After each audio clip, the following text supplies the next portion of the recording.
This morning, LMPD is investigating after a deadly shooting in the California neighborhood. Officers responded to the 2500 block of West Broadway around 4 this morning.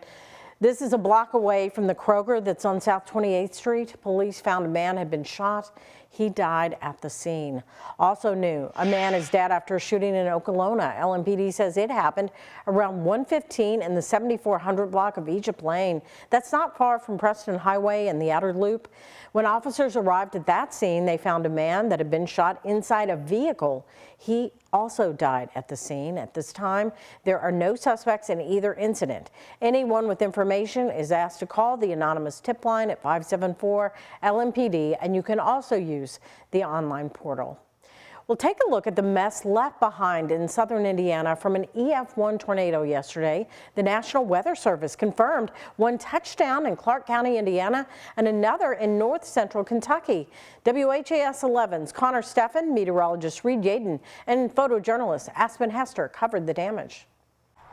The lights are back on for most in Clark County following storms and an EF1 tornado that touched down early Saturday morning, leaving scenes like this in its path. Well, it's a mess here for sure. It's one of two EF1 tornadoes that touched down in Kentucky on a Saturday. The other in north central Kentucky. Within hours, National Weather Service surveyors made their way out to southern Indiana to assess the damage. They determined that tornado's winds reached a max 90 miles per hour during its brief time on the ground. I would guess 30 seconds to 2 minutes right in there, and it happens that quick. The NWS says the area also saw a patch of straight line winds that reached 80 miles per hour. By Saturday evening, county crews were still working to clear storm debris from roads, and utility companies worked to restore power for the remaining 100 or so homes still in the dark. In total, the storm knocked out power for about 1,700 homes in the area. Clark County first responders say they've responded to 35 weather-related calls for service Saturday, specifically in the Henryville and New Washington areas, mostly for reports of downed trees and power lines. NWS meteorologist John Gordon says the warm temperatures fueled the severe storms, which hit when most people were sleeping. It's the worst case scenario. It is. We had December 21, we had Mayfield, Bowling Green, things like that.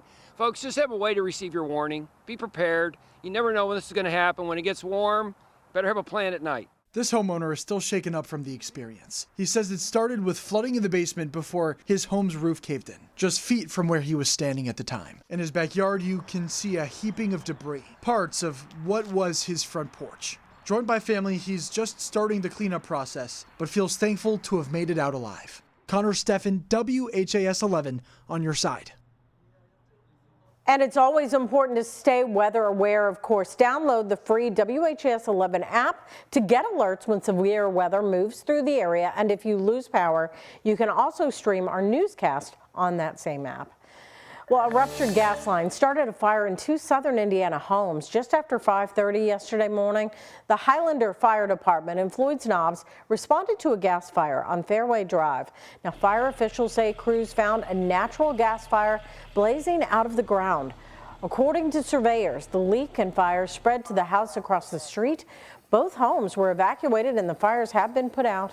The fire started in the basement ceiling where a natural gas line ruptured and caught fire. Investigators are unsure how the line ruptured, but believe lightning from yesterday's storm started that fire. And one person is dead after a crash in Bardstown. It happened just before 5 Friday night. Bardstown fire officials say a dump truck that was loaded with rock collided with a car. 3 people in that car were trapped and 2 of them were taken to the hospital with minor injuries, but the 3rd person died at the scene. The bus driver shortage is affecting schools and JCPS, and to help combat the issue, the district had a bus driver hiring blitz. JCPS says it has just under 600 drivers to cover 550 routes, and that's not enough. WHAS11's Alex Dieterer and photojournalist Addie Hill talked to JCPS officials about their hope for the event. This is our bus driver blitz. More than 200 people, all looking to be a JCPS bus driver. Now I've been driving for 10 years. Ronald Fabush, a seasoned bus driver, has seen a drastic change in the number of available drivers over his years.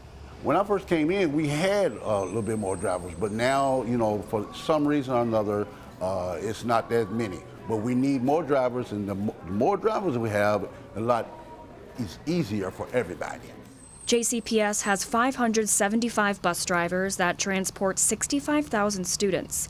The district has enough drivers to cover every route, but that's quick to change with daily callouts. If we don't have a bus driver, we have to double up. Not only that, but to make the students late getting to school. And, you know, that could be a little stressful sometimes, especially if a parent is working and they're trying to wait till the child gets to school.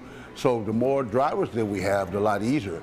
The JCPS bus driver hiring blitz hopes to fill those vacancies.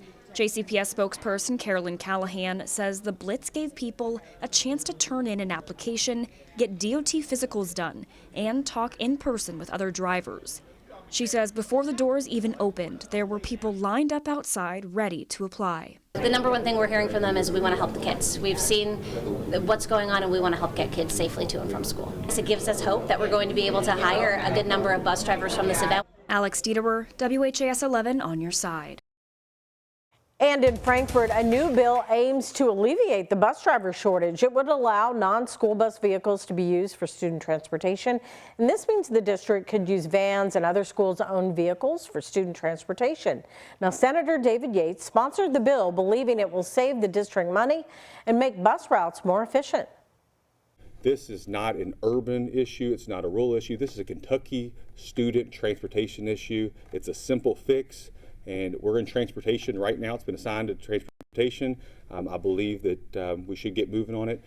I just want to make sure that people, the moms and dads out there, they know the legislature's working on a help for a solution. Yates said the Kentucky Department of Education would lay out the guidelines for training, but drivers would still be required to go through full training, federal background checks, and biannual traffic checks.